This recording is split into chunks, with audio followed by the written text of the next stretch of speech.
Hi, Mindy. How are you doing today? Hey Claire, good. How are you? I'm good. I'm good. It's nice to see you. Yeah, How's nice to see your beautiful face too. Oh, thank you. Thank you so much for coming in today. Hmm. For the sake of the people who might have not seen your work or don't know you, Hmm. let's give them an introduction about yourself. What do you do? What do you Yeah. offer? And what maybe a little bit of your background as well. Yeah, for sure. Okay, cool. So yeah, I'm Mindy. I am a art director and visual designer, and I'm based in LA, and I do freelance. So I do anything from branding to web design to social, um, pretty much anything, even packaging design as well. And I've kind of had a very wide variety in terms of my design background, but I've worked in advertising, broadcast, television, and tech at LinkedIn, and then even just like traditional design studios. And then now I'm freelance and I'm loving it. But yeah, that's kind of it. I guess maybe, yeah, maybe I'll talk about like some clients that I've worked with. So I've worked with Girl Boss, Kristen S. Hair, Art of Sport, which is a body care line for athletes that was actually co-founded by Kobe. So yeah, stuff like that. Oh, I didn't know Hmm. that. Yeah. Um, So speaking of, because you mentioned about traditional design agency, Hmm. what is like the life or what is the experience, working experiences like working for a traditional design agency? What is the pros and what is the cons? Hmm.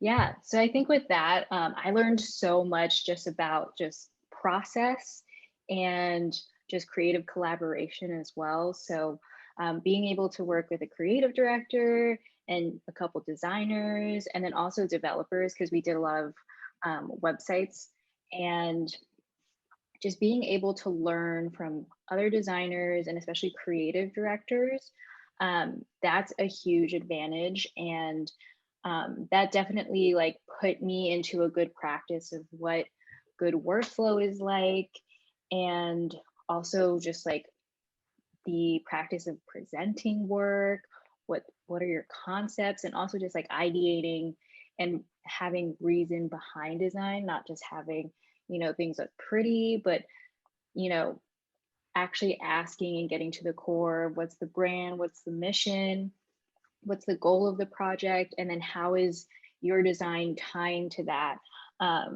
So that was a really big help with that, and especially technically.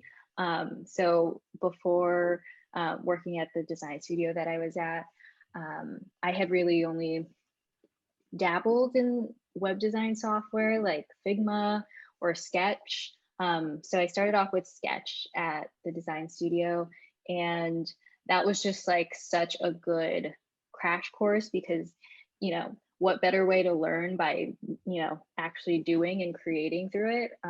So just figuring out, the actual technical skills and just getting really fast with, creating wireframes, designs, all that, and then making sure that everything is good for development.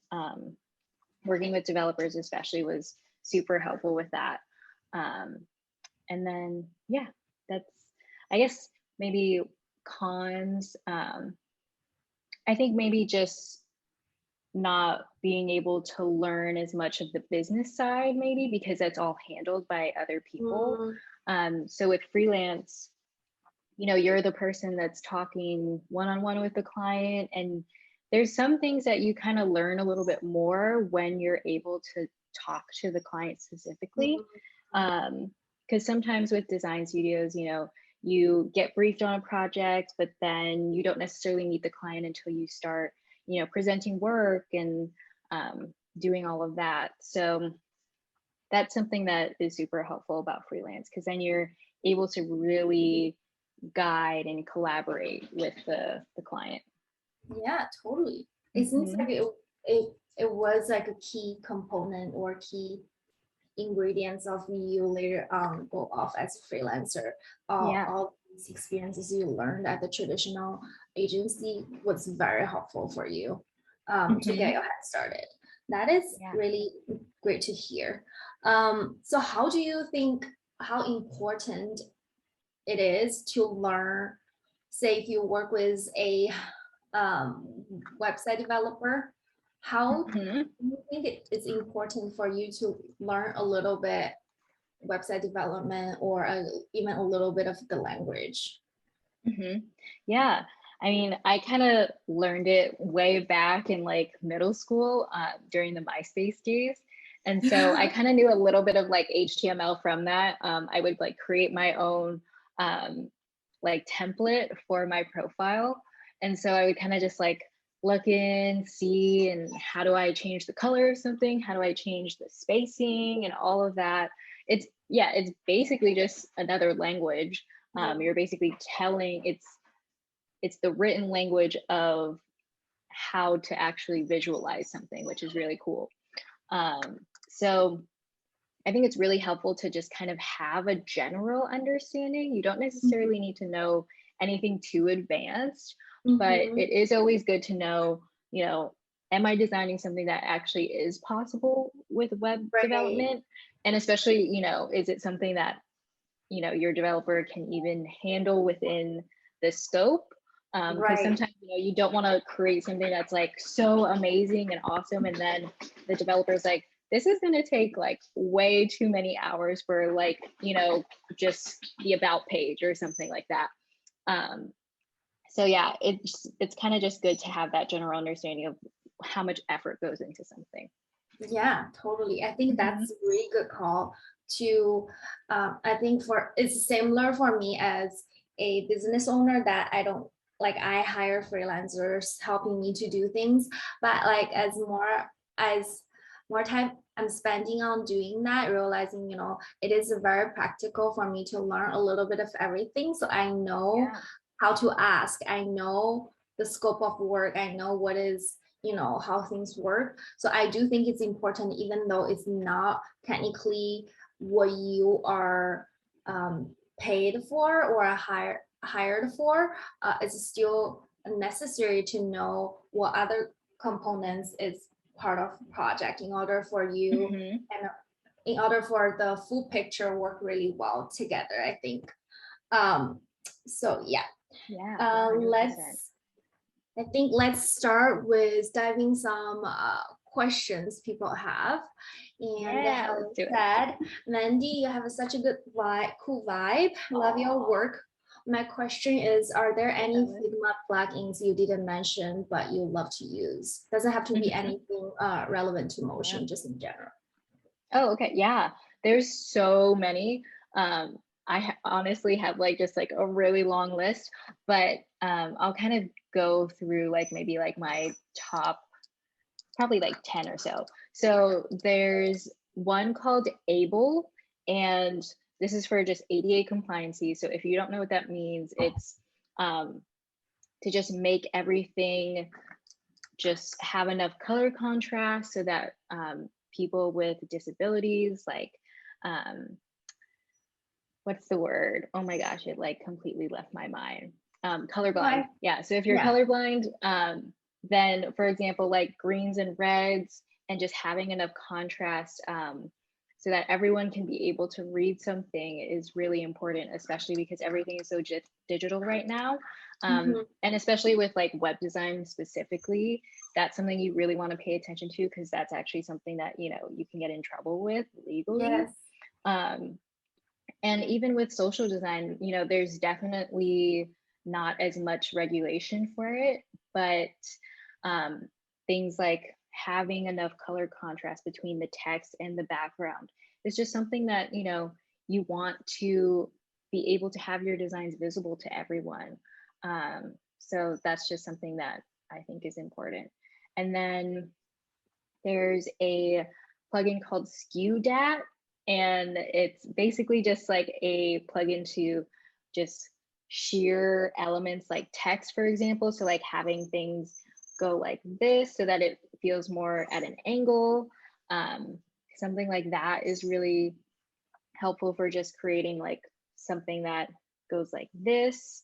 And then there's a plugin called Arc, and that's to just curve text. So that's really helpful. And then you can just like curve it at a certain angle.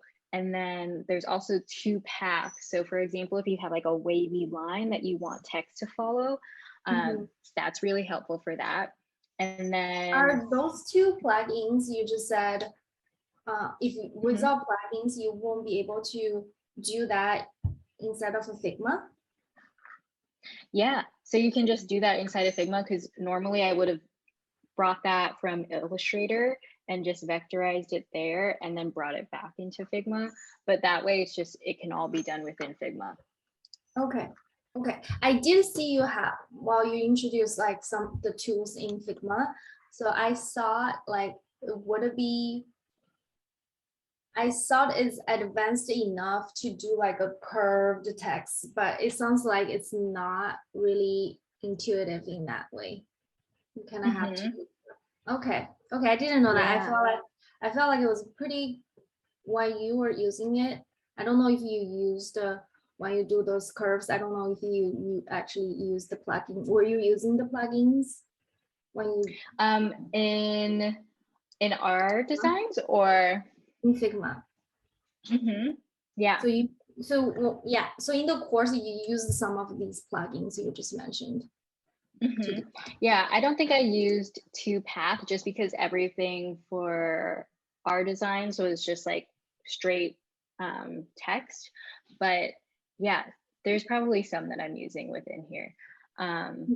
But a lot of them are kind of just for like general design. And since we already kind of had a design language built, I didn't necessarily use too many of these, because especially with your color palette, for example, it's already very ADA compliant. So yeah. Cool. Yeah. Great. So next questions is from Miles. Hi, Mandy, working on my way through your course and looking at the animation module. Can you suggest any resources on animation for real beginners?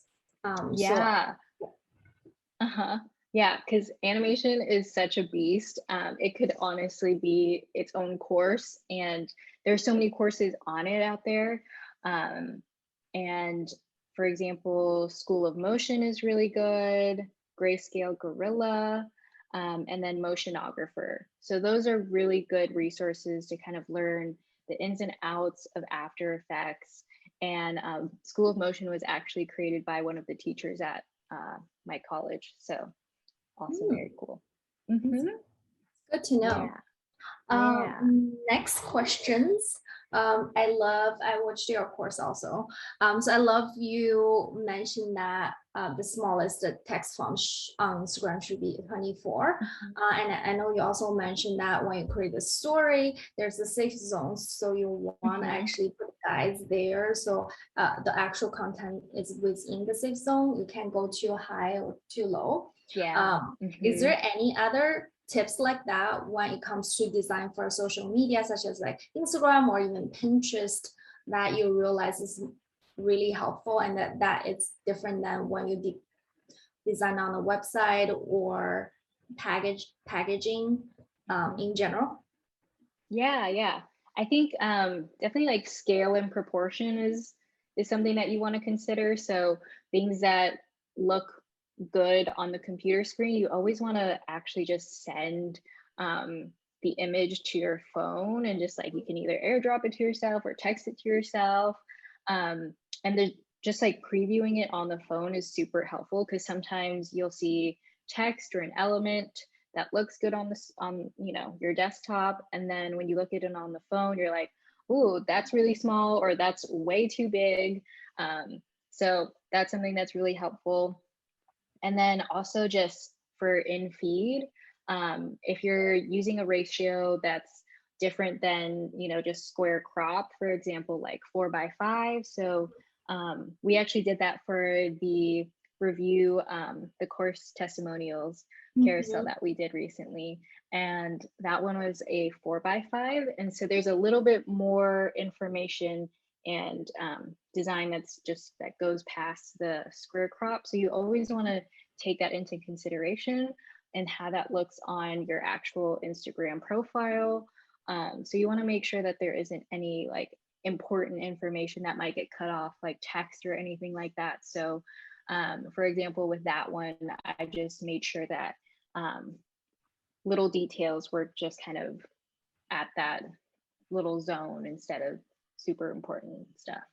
Yeah, and I think it's great because when you have a lot of the texts, you just want to have as many space as you can. But obviously, if you do it as a square and everything got smushed together, and you always want to put your logo or like your handles or your website address in the bottom, you probably want to put something as a header too. So that give you like little space for the text. But if you have very informational posts, so it's really helpful that you can cut off those like handles or like the headers. Just leave the text for the square space. So I think that is really helpful. And another thing I realized Instagram, because Instagram has all their like little icon. If this is the square, all their little icon on the left side, like this corner. So with carousel or was that the play icon, whatever, right, like the reels or whether it's video, stuff like that. So also when people design templates, I think they should have realized that space is gonna be occupied by that. So you want, if there's any design element, you want to move it to the other side of the post. But that's just something really, detail oriented. But I realized that. No, that's such a good one. And what about Pinterest? Have you done anything for Pinterest? I know it's like a different type of. Yeah, I actually haven't yet because I know they recently started doing those actual like little story things so that you can click through and it's kind of like carousels. But I haven't designed for Pinterest yet. Yeah, it's kind of it's a similar, but I think it's the frame ratio is different. So that's like another thing. I feel like, oh, all these social media, they all have a different frames. It's kind of annoying because the can use one format for all. But I am trying to get into Pinterest a little bit more because we're such a visual brand and there's so many customers are searching for stuff on Pinterest as a visual search engine. So I feel like I'm not fully utilizing and taking advantage of that yet, but I am trying to do more on Pinterest. So yeah, that's super smart. Yeah, and that's funny that you say like, there's so many different sizes just across social. Like for example, just even Facebook ads. I know there's so many different specifications that you have to do for that. Like even like you can't have that much text on Facebook ads. Like there's literally like so many different rules.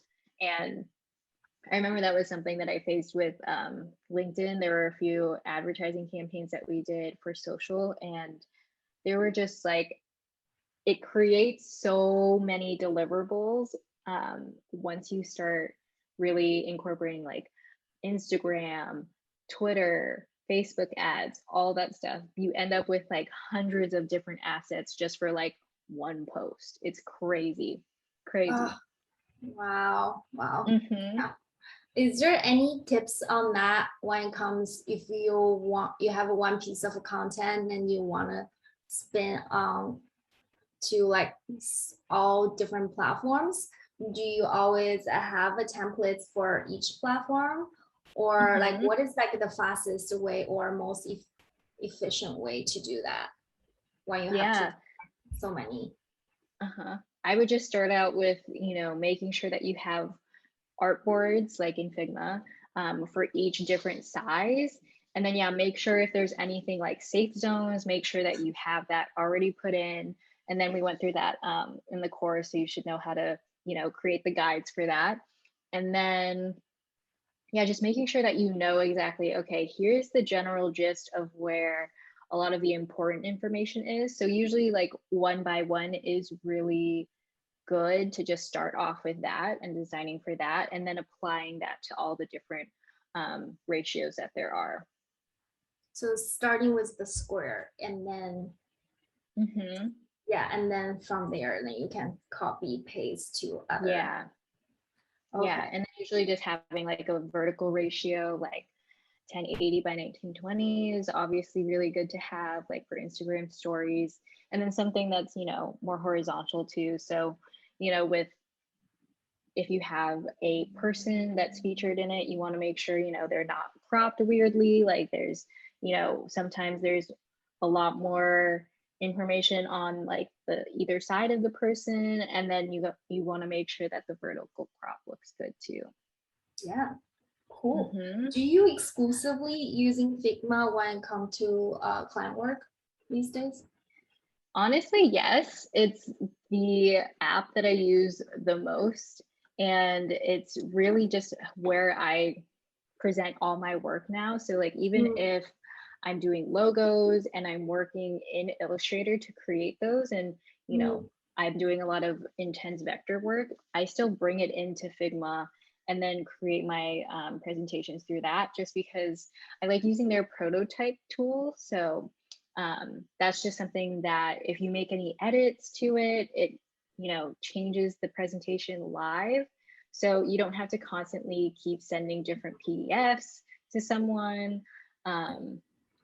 And for example, if like I have a spelling error, then I can just quickly like update it in Figma, and then it'll change the presentation live.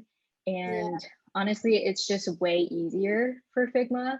I just like move a lot quicker in it. So these days I'm just using Photoshop for like image manipulation. So if I want to like change the color of something, or if I want to do a cool like image effect to it, and then Illustrator, I'm really just using that for like very like vector heavy things, or if I'm doing more print related design. So if it's something for packaging or for printing like postcards or anything like that, then I'm using Illustrator for that.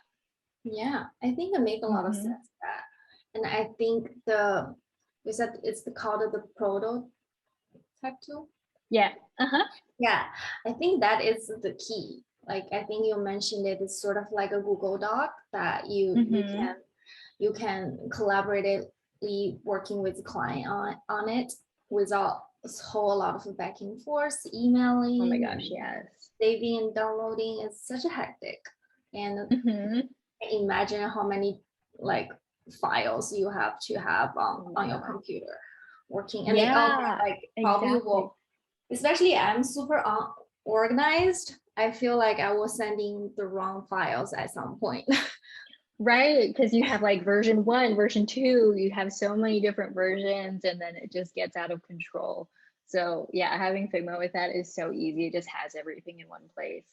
And just also in terms of like feedback, for example, like you were saying, like having like that kind of Google Doc approach where everything is super collaborative. I've noticed just feedback is a lot easier for me now with Figma, just because, for example, like if someone's leaving feedback via email, then they're like, oh, they have to like describe it with their words, like on page 1, in like the top right corner, I don't like this color of like the shape or something like that. So like instead of having to describe that and then something, you know, getting lost in translation, you can just directly comment exactly where it is on that specific section, so that, you know, no one is like, okay, what are you talking about, you know, or sending a bunch of screenshots and then you know, annotating that. It just gets so out of hand. So I think it makes that collaboration with clients just so much easier. Yeah, it's a lifetime savior. And the question about, do you think Figma is as advanced as the Adobe suite? It's obviously a lot more collaborative, but in terms of using it, do you think people who know how to use the Adobe, can they pick up Figma quickly? Yeah, I think having that knowledge of Adobe just made learning Figma a lot quicker. Because, like, for example, even just like keyboard shortcuts, that's something that is kind of seamless that goes from Adobe to Figma. So example, like copying or copying like styles or something like that. That's really easy. And then I think just like having a general understanding of how to create shapes or how to use a vector tool, that was really helpful in knowing Adobe, and getting that kind of like just groundwork for that knowledge is just really helpful. And then just in terms of like, I guess, is Figma as advanced as Adobe? As much as I love Figma and that, I use it for basically everything now, I wouldn't say that it's as advanced as Adobe, because there's so many things that, there's obviously different programs for like specific things. So Photoshop with like image manipulating and adding different, effects to it. That's something that, Figma can't necessarily do, or specific like type and just overall like vector design is just way better in Illustrator, for example, because I can, create just simple shapes and stuff in Figma, but when it comes to creating something that's, a lot more intense and detailed than that, then I like to do Illustrator. And then of course After Effects, that's something that, Figma can't necessarily do. And there's just so much within that, so much that you can do. It's endless. And yeah, so I guess like Figma, in terms of like digital design and creating for web and stuff like that, then I think it's like far superior. Of course, you have like Adobe XD, which is very similar, but I think I just, it's a matter of preference too. Yeah, totally. I think I like you put it, if in terms of designing website or that sort of thing, it's easy to use Figma. But if you wanted to do really detailed work on logos, patterns, and any very detailed graphic design work, you definitely need all these other, Adobe softwares to do it first and move into Figma. But I do love the component of Figma. I think it sounds like you work on detailed stuff in the Adobe first, and then like the Figma is like the final destination for everything. Yeah. And especially sometimes with Figma, it's really easy to just kind of get my ideas out, because it's just a lot quicker for me to move around within Figma. So like, for example, with like Photoshop, there's just like, I feel like constrained by Photoshop sometimes. And so Figma, just like having that endless, just like workspace, similar to like how Illustrator works, that just like makes my life a lot easier. And it just lets me concept and create things and, kind of sketch some ideas out a lot quicker. Yeah, completely. Well, this question might sound silly, but I'm curious, do you ever use Canva? Oh my gosh, no. I honestly have only opened it once. And then, I kind of tried to do like some stuff with it, and I was just like, no, I can't do it. Yeah. But then what's funny is like with the Girl Boss project, we actually, created everything in Figma, but then they use Canva just because it's really easy to create things on like mobile devices. So like, for example, with like very like current event, like breaking news type things, like it was just easier for them to create things on the go on their phone. So we actually did convert a lot of the designs to Canva. But was that hard? yeah, yes, yeah. Thankfully, I had another designer, Kelsey, helping me with that. She's from Coming Up Roses, and she's amazing. But yeah, I love her. that was Yeah. like, oh my God, that was so helpful having her with that, because I was like, oh my God, I feel like I'm, I don't know, creating something with like something that's very frustrating at times, you know? Yeah. So did you actually have to create like recreating everything on Canva, or could you transfer some of the assets to Canva? Yeah, there's some that you can just kind of like easily like translate to Canva. But then yeah, there were some things, for example, like we had an instance where we wanted to like highlight um, certain words and do a different font for that.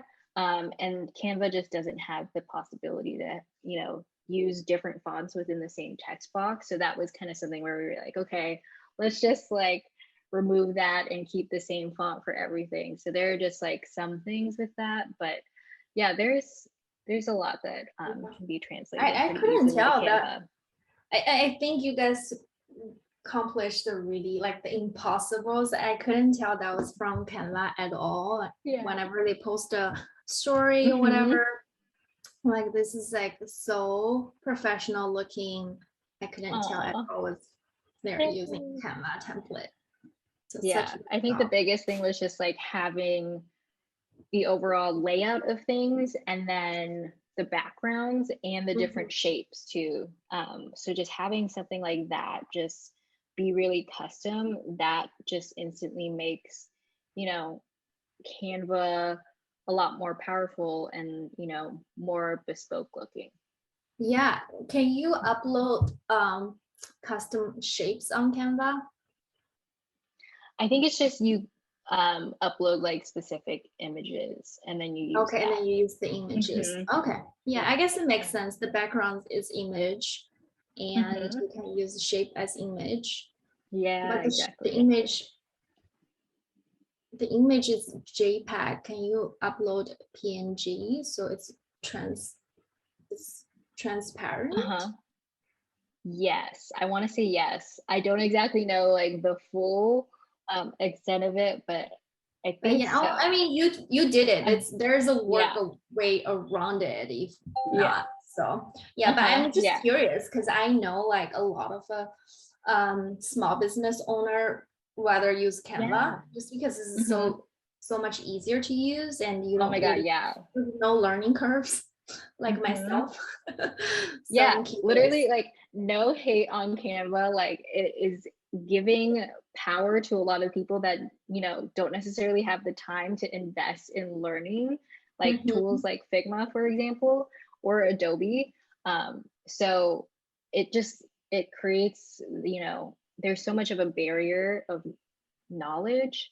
And so it can be intimidating for people, and Canva just kind of just breaks Yeah, down that wall. So yeah, and it targets more different power to you customers. guys.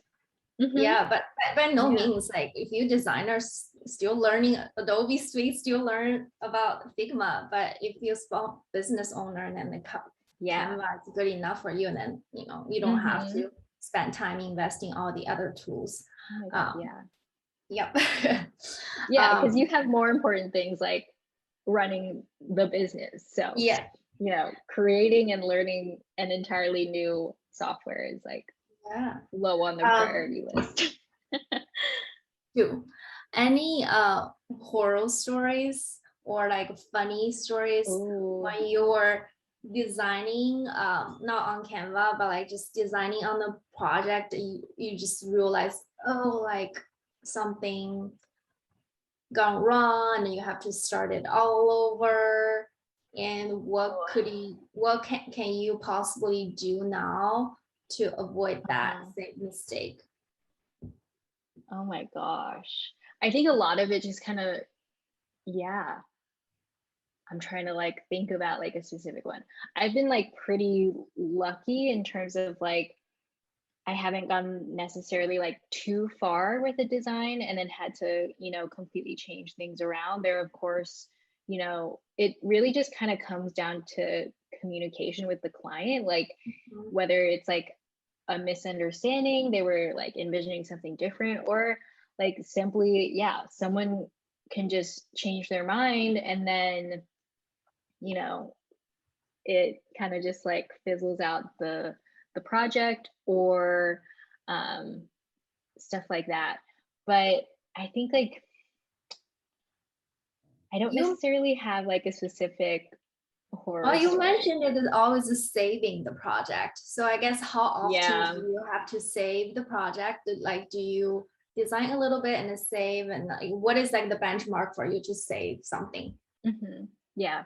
I try to do it like every like hour or two.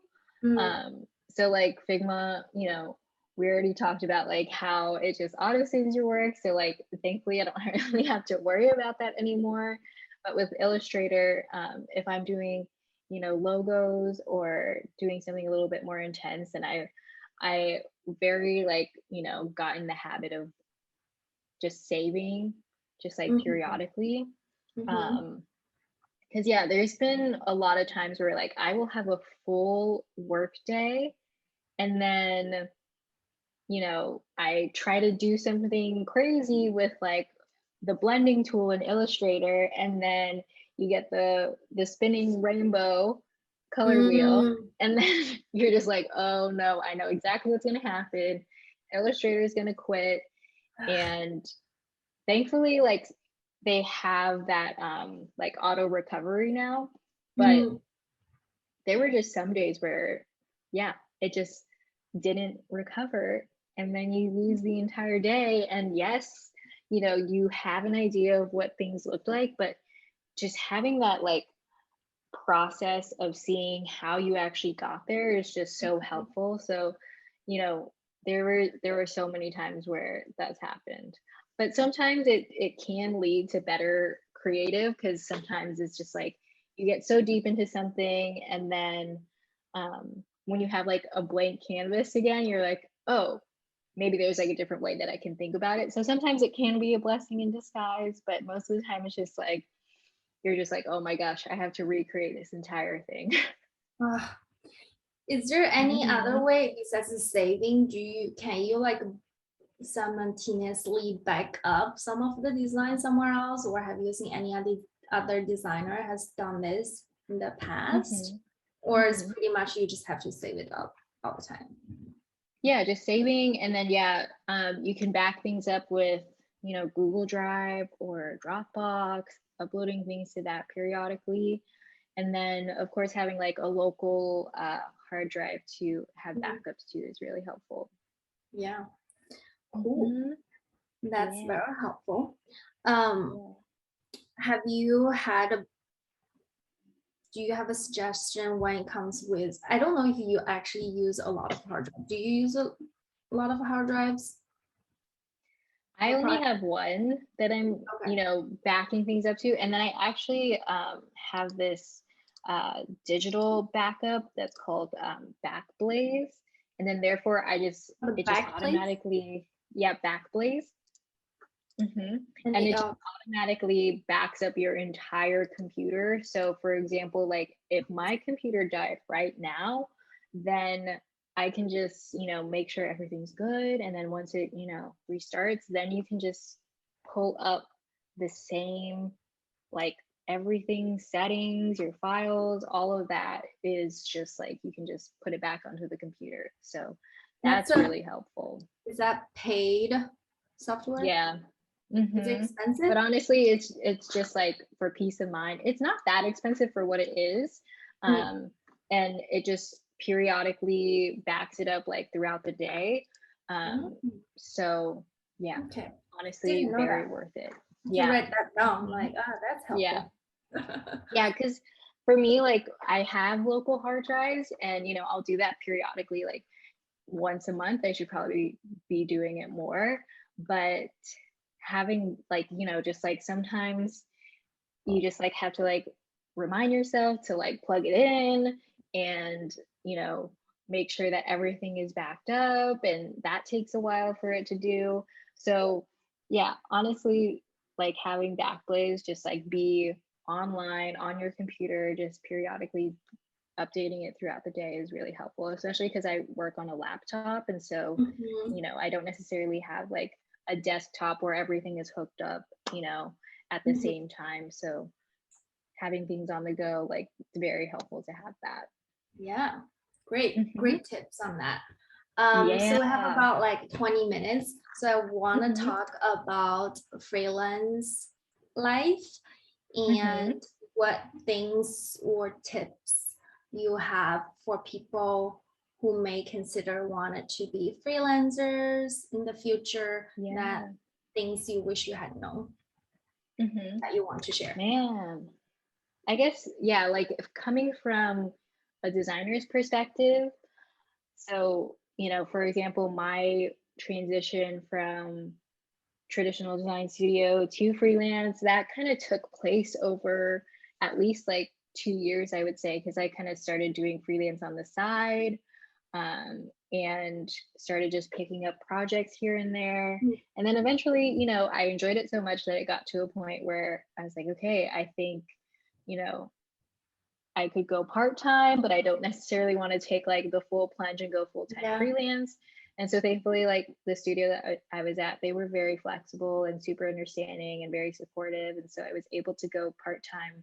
And I did Mm. that for about a year and a half before going Mm. full time freelance. So, um, yeah, just putting yourself out there is a big one. And networking, I know that's such like a cliche, but you know, most of the time, like what's great about social media is you can just casually, you know, connect with someone, DM Mhm. them, or start commenting on their post, or, just reach out to someone. And if you're friendly and you're putting out the good vibes, most of the time Mhm. someone's gonna, respond unless they're super busy.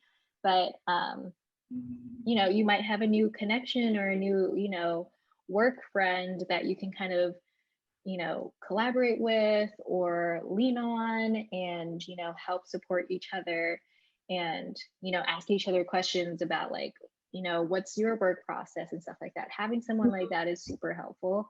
Um, so for example, I have a creative studio, and the founder Puno, she's incredible, amazing. She has taught me so much just about like freelancing, and I definitely recommend checking out like all of their resources. So for example, like there was this spreadsheet that helped me so much at first.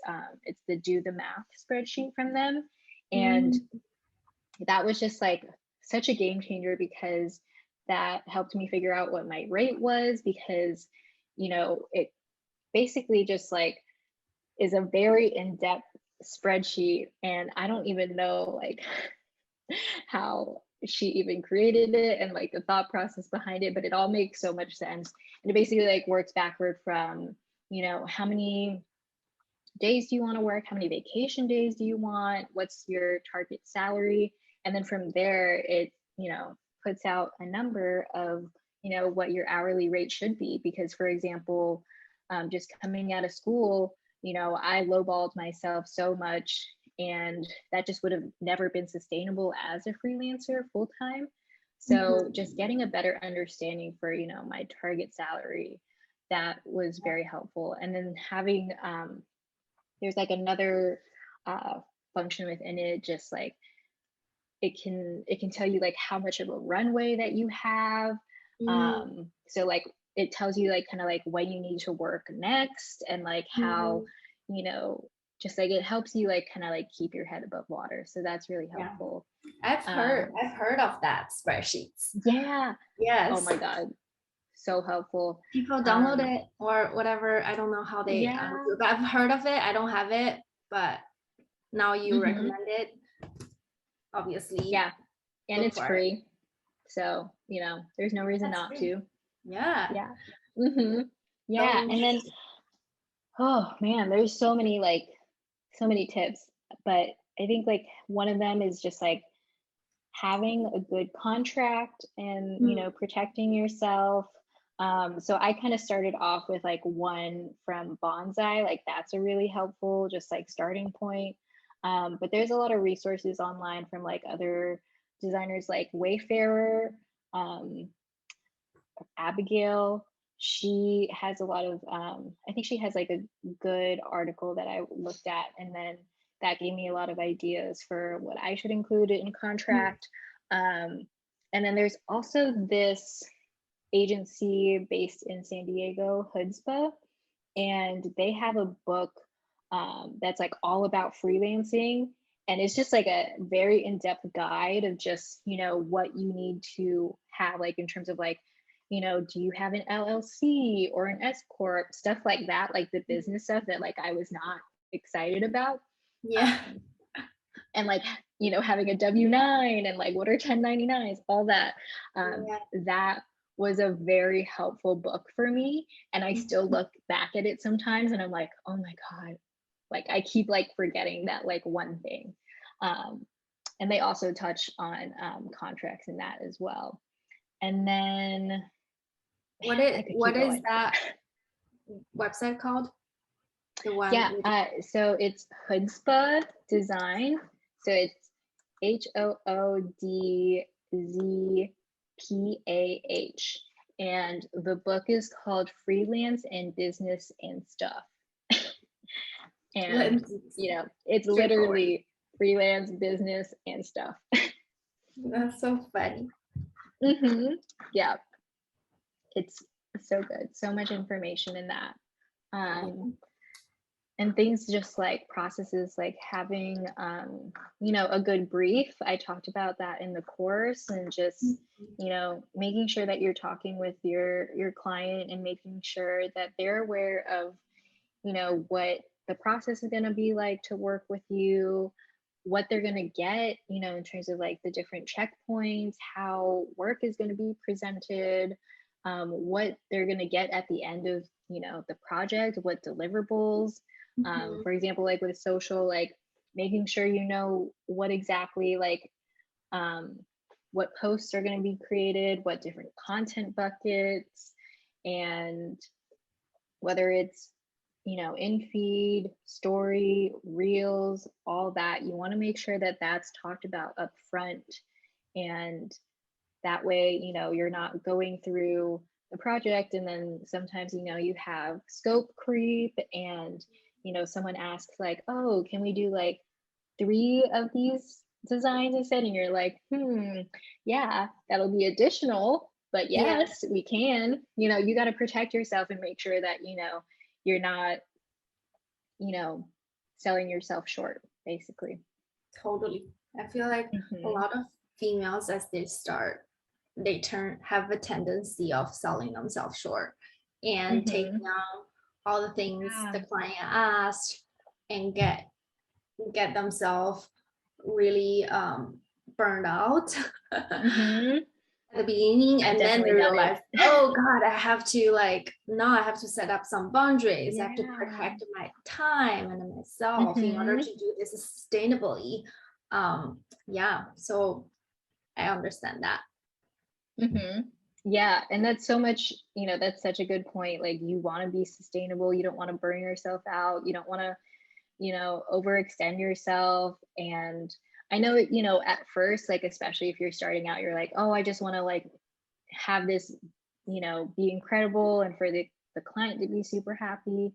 And like, yeah, that's super important, but you know, there's going to be that mutual respect if you know, set that boundary. And so, you know, you want to be your best self and create the best work that you can. And, you know, you have to make sure that you have that energy to do that and not feel like, you know, you're struggling. So totally. Yeah. Any freelancer platform besides, obviously I love creative, I love any other helpful like group or a community you have been part of, or you just think it's really great resources to share? Yeah, so like Freelancing Females, that's a really good group. And that's just, for example, for me, when I was first starting out, I just like didn't really know that much, and they have a lot of good resources. And then also it's a good community. So there are a couple people that I met, even just, you know, for jobs, or even just other people that were in the same boat as me and had different questions and questions I didn't even know I had. People were Mhm. asking that in the Facebook groups, and that was really helpful. And then there's also like other groups like Ladies Get Paid, um, and something that's more local to me, but I'm like all about the Slack groups. So there's a Slack called Los Angeles Design and Development. And so that's very like specific to me, like Mm. LA based design and development. So that's like a really good way to connect with people. Yeah, So it's a good yeah. one. Yeah, Mm-hmm. female freelance, freelance Yeah. female. Yeah. So I think we have a couple more minutes. Any Mm-hmm. like last thing regarding design if I am a college student or if I had a completely different Yeah. career and now I realize, Mm-hmm. oh, I have a passion for design. I wanted to give it a try. Where do people even start? I feel like Mm-hmm. starting is the hardest part, and often people quit before they even started because they just don't know where to Mm-hmm. start, and it's all so overwhelming. There are so many resources, platforms telling you what to do, but like what Mm-hmm. is the easiest way for people to get started without feeling so overwhelmed? I guess that's Yeah. a loaded question, but Mm-hmm. what things you can think of could it be like the best starting point for people who just have no idea what they're doing but wanted to pursue a career in Mm-hmm. design? Yeah. Oh my gosh. Um, I think it's definitely a combination of things. So like one, making sure that you kind of understand what you like about design. So looking at design inspiration sites like Site Inspire or the Brand Identity or Type Wolf, and just getting a better understanding for like design that's out there, and then understanding what you like about certain things.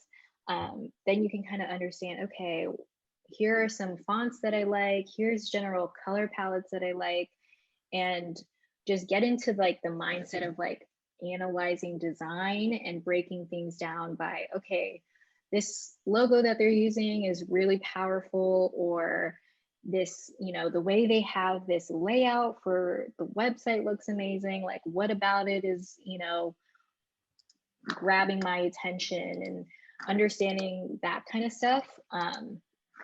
And then from there, learning the software, learning like design principles like color, typography, layout, all that stuff, like learning those kinds of basics are really good.